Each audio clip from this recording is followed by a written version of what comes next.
Hi, I'm Nick Wendell, and this is Group 6, and we did our business analysis on Delta Airlines. Like I said, I'm Nick Wendell. We have Nick Worthington, Kyle Vivian, and Jack Olson. For the history of the company, in 1928, C.E. Woolman, the principal founder of what would become Delta Airlines, led a movement to buy Help-to-Land dusters. Renamed Delta Air Service on December 3rd, 1928. In 1929, Delta operated its first passenger flight from Dallas, Texas to Jackson, Mississippi. In 1942, Delta contributed to the war effort by modifying over 1,000 aircrafts and overhauling engines and instruments, trains, and Army pilots and mechanics. And in 1945, they began operating as Delta Airlines.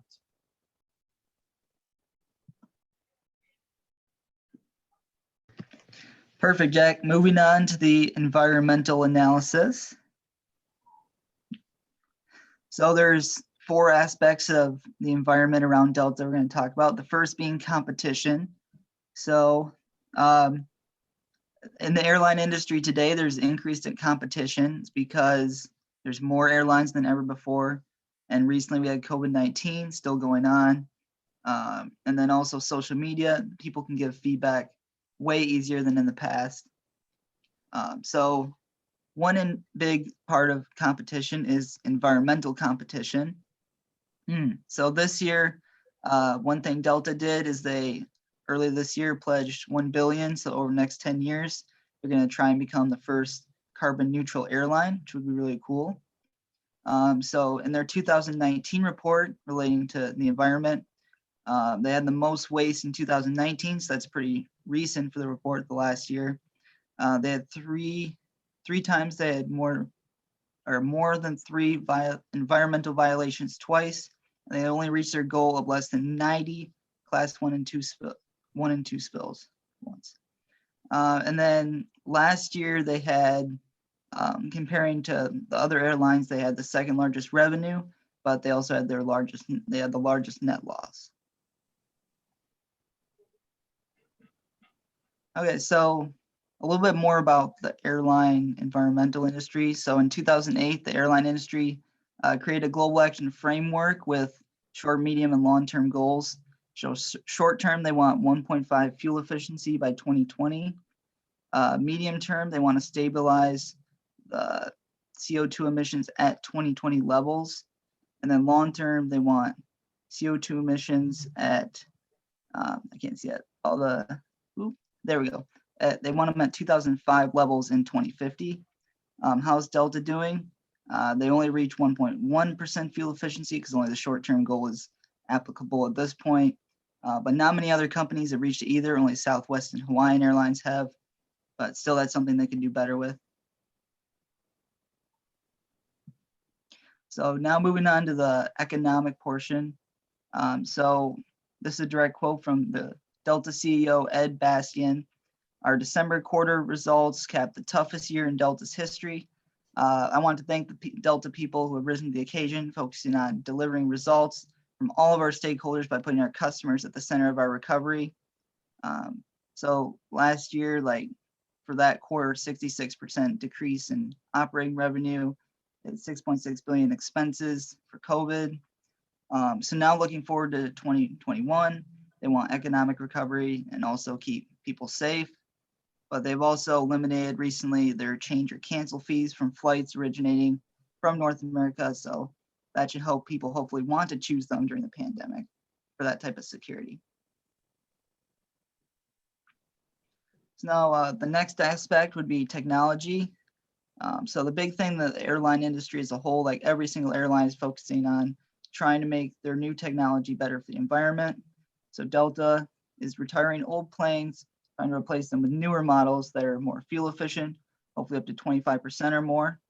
They might be more expensive, but in the long run, that could pay off. So right now, Delta is also partnering with CVS Health to try and improve its employee testing program. So they want people to feel safe and secure flying on their planes. So some more about technology in the past year for Delta in 2020. So they started partnering with Viasat for faster Wi-Fi. They're also trying to launch like the airline industry's first. A lot of airlines are working on this right now. Digital identity test, interactive travel map to help people understand the COVID restrictions for different places that they might go. And then high-tech VYV antimicrobial LED lighting. So they're trying to help with touch point cleaning, another COVID measure.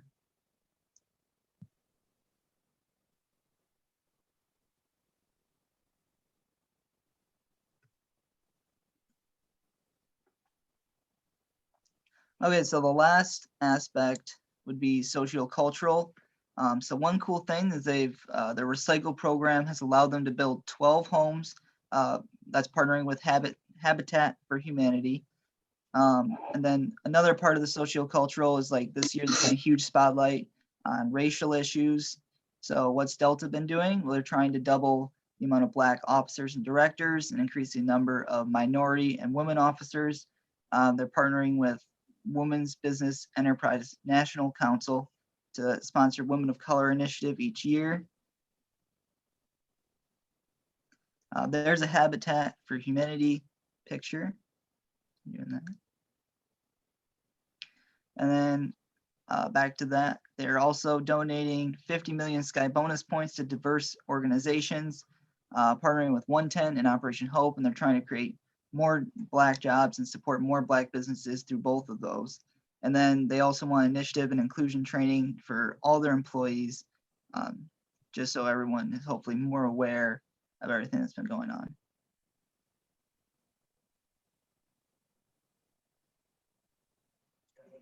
So Delta's marketing objectives and performance, they are valued as the most valuable airline in the world. They score above American Airlines, which is their biggest competitor, United and Southwest, who are also mentionable names.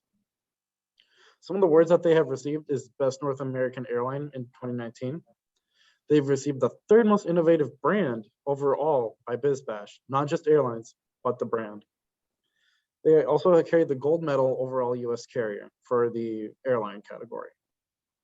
So their target market is their middle-class citizens, their upper middle-class citizens and frequent travelers. To do this, they offer really good prices for those who are in need of lower prices, but they also have the better cabins and better food for those who are willing to spend more. They place great importance on segmenting prices for their customers, so they are able to have a diverse customer loyalty area where they have the people who are able to spend a bit more, while they are also offering services for those who don't have that much more money.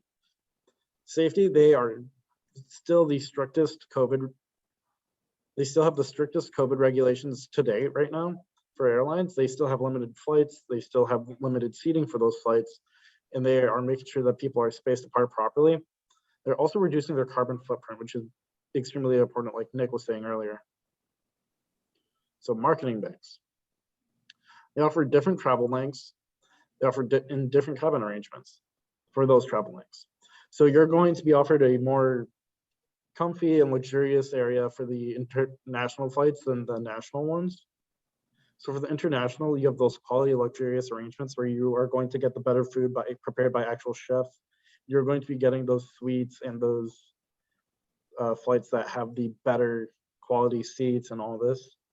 And for the national, they're still quality, but they're less luxurious. Meaning is that they're going to still have the better food than the other competitors that they have, like American Airlines and Southwest.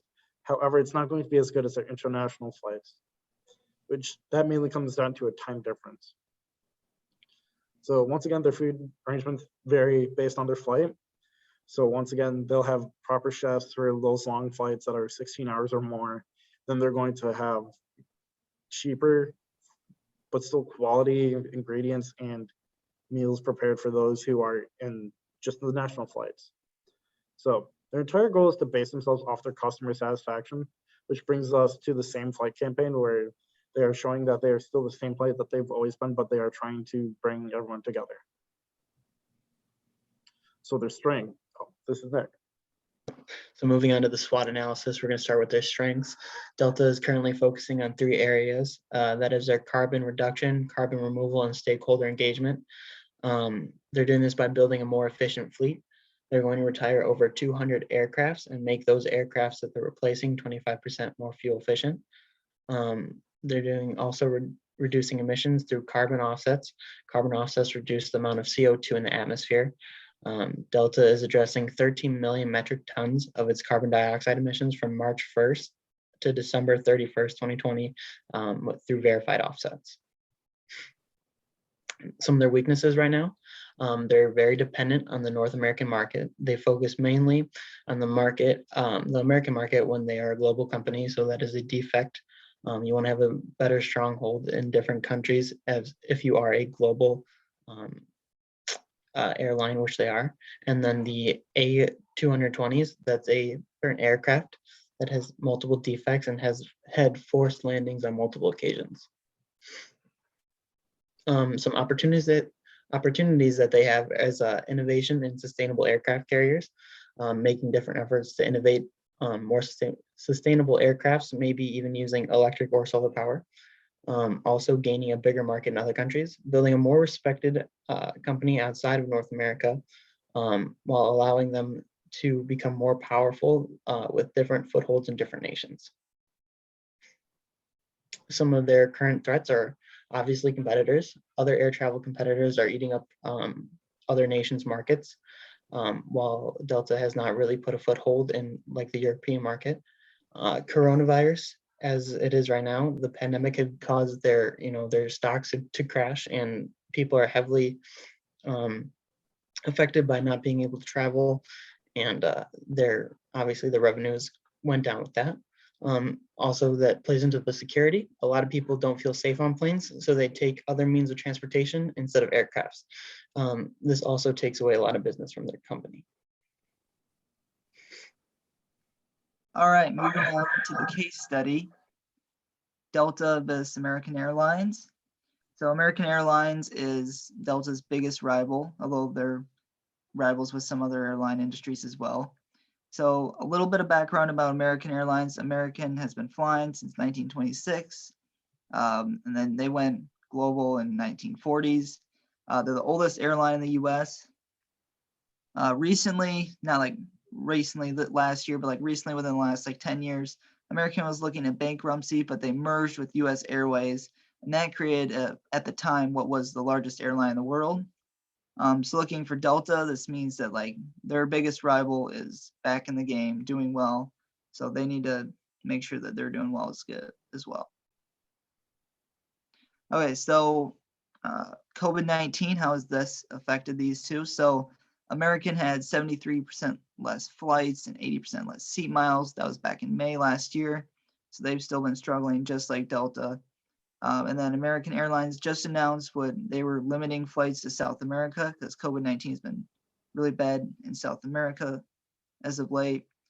Delta is also allowing ticket changes, but not Delta, American, that's a typo, is allowing ticket exchanges, but starting this month, their basic economy flights aren't changeable or refundable, but Delta is still doing changes or refunds to tickets. There's maybe a leg up there. So some opportunities. Delta's not great in the international market, like Nick was talking about. So American Airlines not doing flights to South America. If Delta feels it's safe, that might be a chance to maybe open up something there. So facial technology. So like most airlines, Delta, or I already talked about, they're doing the digital identity test. They're starting to try and do those. American is also working on facial recognition technology of their own. This may become a norm in the airline industry of the future. What it could do is make it so you don't need your phone and just check in your bag and board just by looking into a camera. One of the big issues with this is the potential backlash it could have. A lot of people may not be comfortable about this, but people have gotten very used to touchless technology, especially during COVID-19. A lot of things have changed. So it might be a time where like trying to introduce this would be a good idea. It might make people feel safer during COVID, but could it cross the line, especially with the way COVID-19 misinformation is spread across social media, a lot of companies would be hesitant to maybe open up something like this.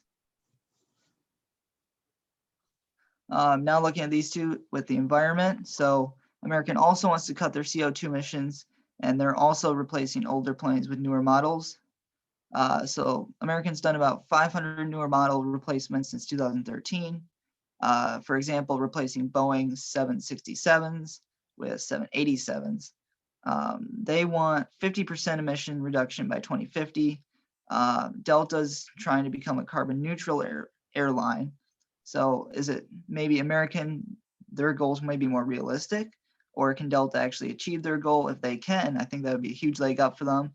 But if they can't, maybe people would look at American and be like, they're doing better, they're choosing more realistic goals. So in 2019, Delta introduced the Airbus A22 jets. They're the first of any airline to offer these. That's the newer models that Delta is introducing. And then a way to attract customers to newer aircraft. So with the Airbus A22 jets, Delta, they have bigger seats, bigger bathrooms, more places to store your luggage. All right. The marketing objectives of the new SkyMiles. So one of the things that was noted with Delta was that their customer rewards program wasn't up to par as with some of the others, namely Alaskan Airlines. So firstly, for the new marketing objectives of the new SkyMiles, it'd be addressing the subpar program that SkyMiles is currently. They are currently being beat out by value by Alaskan Airlines. It makes Delta more competitive with Alaskan Airlines and other airlines too, because some people may value others' programs over Delta's, while this would give Delta the leg up and they would be able to show that they were able to compete at the same level, if not better. It'd improve their customer relations. Current customers would be elated to have better SkyMiles, as they'd be getting more value for what they are currently doing. They'd want to stay with Delta more, and they would stay. All right, and then they would reduce their spending by keeping these customers. Keeping customers is a way to save money instead of marketing to new customers, because with spending with the new customers, you would have to spend and find out who they are, how they are going to spend their money, and their average spending habits. While with keeping them, they want to stay with you. They already know that you're good, while this would keep them in. So who needs the new SkyMiles? It'd make frequent travelers want to come back more to Delta more than they already do. Along with the low prices, they'd be getting this program that they would be able to, in turn, have their miles accumulate, and they would be able to spend for different things like Uber, Lyft, etc. Newer customers would also be intrigued because many customers have this idea about Delta that their program isn't that good. And instead of that, they would be able to see that Delta has a way better program and in turn would just come to Delta anyways. It would show that customers are actually being listened to. One of the highest complaints is that Delta does not have the greatest customer reward program. And so this would show that Delta is listening to them and they would be intrigued. They would come back, they'd see that Delta is actually making that effort to bring them back. It would keep the rewards consistent. One of the other complaints that was noted was that it takes a very long time to get to the elite status with this reward program normally. However, with this new idea, they would be able to get there quicker and they would be able to reap the better benefits quicker. So, and with changing the name, you just wouldn't. SkyMiles is already recognizable. It's easy to say, it's fun to say.